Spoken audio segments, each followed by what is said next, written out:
Thank you Shri Arvind Sawant जी। माननीय chairman sir, बहुत बहुत धन्यवाद। एक महत्वपूर्ण विधेयक, इस देश की नीति राजनीति की दिशा बताने वाला विधेयक है ये।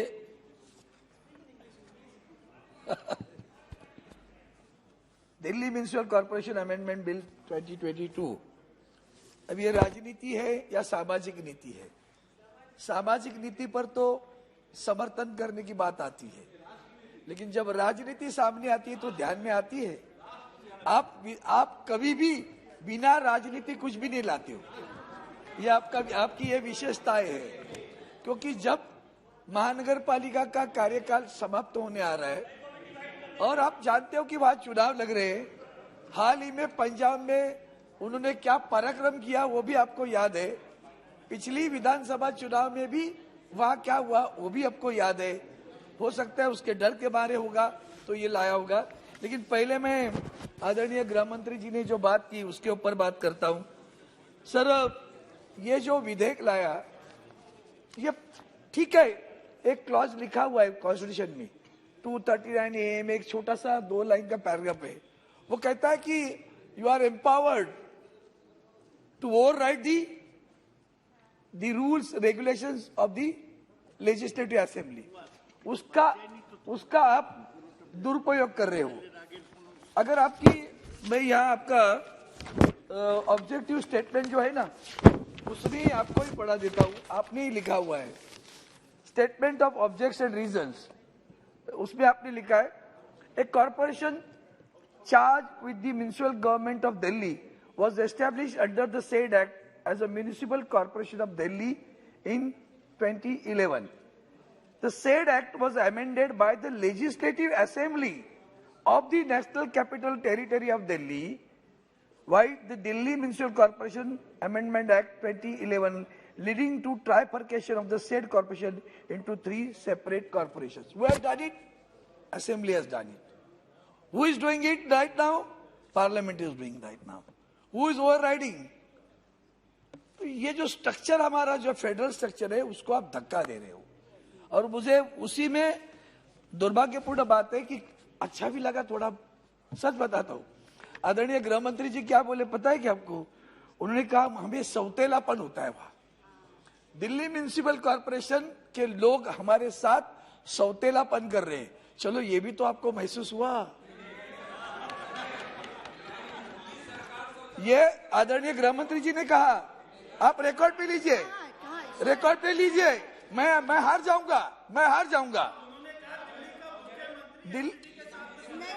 देखो मैं हार जाऊंगा, बुरा मत मानना। राय सर बुरा मत मानो। उन्होंने कहा, अभी यही बात मैं कहता हूँ, यही नहीं, होली नहीं है, ये सच्चाई है। होली में तो सारा झूठ भी चलता है, होली में तो सब कुछ झूठ चलता है, सच्चाई है।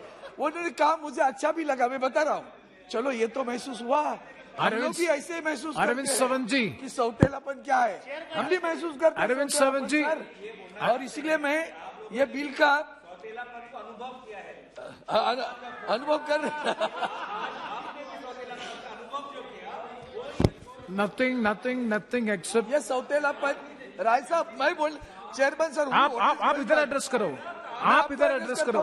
ये what is going on? No please whether you are permitted to interact, whether you are permitted to interact with no if you are reading तो ये मैं कॉन्स्टिट्यूशनल बोल रहा हूँ। मुझे एक लगा कि उन्होंने सौतेलापन बोला, यही सौतेलापन बहुत सारे राज्य भी अनुभव कर रहे हैं। अब हमारे आंध्र प्रदेश के मित्र जो बोले ना, उनको पूछिए सौतेलापन क्या होता है, महाराष्ट्र को पूछिए सौतेलापन क्या होता है, पश्चिम बंगाल को पूछिए सौतेलापन क्या होता है, सभी को पूछिए। तो ये इसीलिए मैं आदरणीय गृह मंत्री जी से कहूंगा, आपने अच्छी बात किया। मुझे कल परसों सुप्रिया जी बोली, गृह मंत्री जी सबसे अच्छी बात है कि आप सच्चा बोलते। उन्होंने बोला कि आप इतने अच्छे प्रामाणिक हो कि आपने बोला जुमला किया, ओपनली बोल दिया, हाँ हो गया जुमला किया। आज भी आपने ऐसे ही बोला सौतेलापन है, मैंने महसूस किया, बोला अच्छा हो गया, हम लोग भी सौतेलापन महसूस कर रहे हैं। तो ये जो सौतेलापन है अच्छा हुआ। लेकिन एक मैंने अभी आपके आने के पहले कहा, अगर सामाजिक दृष्टिकोण से स्वागत है, मैं जानता हूँ क्या हालत है वो, ऐसे 3 कॉर्पोरेशन के क्या होगा, आपने सही बताया, रिसोर्सेस कम है, एक को ज्यादा में। हमारे मुंबई में आया था प्रस्ताव ये 3 करे महानगर पालिका की कॉर्पोरेशन, साउथ मुंबई तो प्रॉफिट में रहती, फिर पूर्व उपनगरों का क्या हालत होता।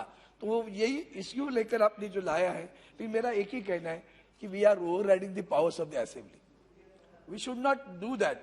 Why not ask the assembly, और वो भी कभी किया आपने जब चुनाव लगने के बाद में। अब चुनाव लगने के बाद में आप कहेंगे एडमिनिस्ट्रेटर बैठाएंगे, अब एडमिनिस्ट्रेटर बैठेगा, वो एडमिनिस्ट्रेटर कारोबार करेगा। अब हमारा उसमें कहना है कि अगर वो लाना है तो एक कमेटी बनाओ, दोनों भी विपक्ष की और आपके साथ में मिलकर चलाओ, कोई दिक्कत नहीं, फेडरल स्ट्रक्चर रहेगा, जब चुनाव आएंगे तब आएंगे। लेकिन ये करते समय आपने ये ध्यान में नहीं लाया कि नगर उसमें 250 के आपने क्यों पाबंदी लगाई। आप जानते हैं कि हमारा संसद में भी एक बार हमने किया, इसीलिए तो आंकड़ा पकड़ के बैठे, आबादी बढ़ रही है, वो तो 272 से 250 करोगे। फिगर मत कहिए, मेरी आपसे प्रार्थना है, क्योंकि आप करोगे, मुझे क्या है उसमें, हमें तो दिल्ली में चुनाव नहीं लड़ना है। लेकिन अगर population, it should be in proportion to the population of that, why it should be reduce. सब corresponding population has to be that, think of a total population, divide then से स्टैंडर्डाइज इट। भाई 30,000 के पीछे एक प्रतिनिधि होगा, 25,000 के एक प्रतिनिधि होगा। हमारे मुंबई तो 50 और 60,000 के प्रति एक प्रतिनिधि है, हमारा महानगर पालिका का प्रतिनिधि। तो मेरी आपसे ये प्रार्थना है। बाकी दूसरी जो बातें हैं कि मैंने आपके इसमें ही पढ़ा दिया, अभी आप नहीं थे तो मैंने बताया कि ये ट्राइफर्केशन जब किया था सर, आपने जो एम्स एंड ऑब्जेक्ट्स पे दिया है, वो ट्राइफर्केशन असेंबली ने किया था। तो ये अगर वो असेंबली के राइट है तो हम क्यों ओवरराइड कर रहे हैं, ये मेरा सवाल है आपसे। ठीक है, इच्छा, अपनी intent is not that bad, I am saying it, but लेकिन इसमें और भी एक बता देता हूँ। अपने एक क्लॉज में establishment of municipal corporation Delhi, constitution of municipal corporation 5, in the principal act in section 3, उसमें बी में in subsection 2 for the word government, the word central government shall be substituted. That means permanently you will be empower in that. ये कानून आपको अधिकार देगा कि दिल्ली महानगर पालिका में आगे चलकर इंटरवीन करने का अधिकार है, ओवरराइड करने का अधिकार, क्यों बार बार करना है। तो ये तो और भी कर देंगे हम कि हम लोग इसमें करने का अधिकार में है। और ये जो 250 की बात मैंने अभी की आपसे, मैं 239 ए में वो भी प्रावधान आपके लिए है। और थैंक यू अरविंद सावंत जी। एक सेकंड, स्पेशल ऑफिसर के बारे में मेरी एक ही बात है, ये जो आप कर रहे हो ना, उसमें जरा सा आप थोड़ी सावधानी बरसे, क्योंकि अगर लेफ्टिनेंट गवर्नर का वो वही झमेला हुआ, वो भी तो लोग कहते हैं उससे सौतेलापन हमें महसूस होता है।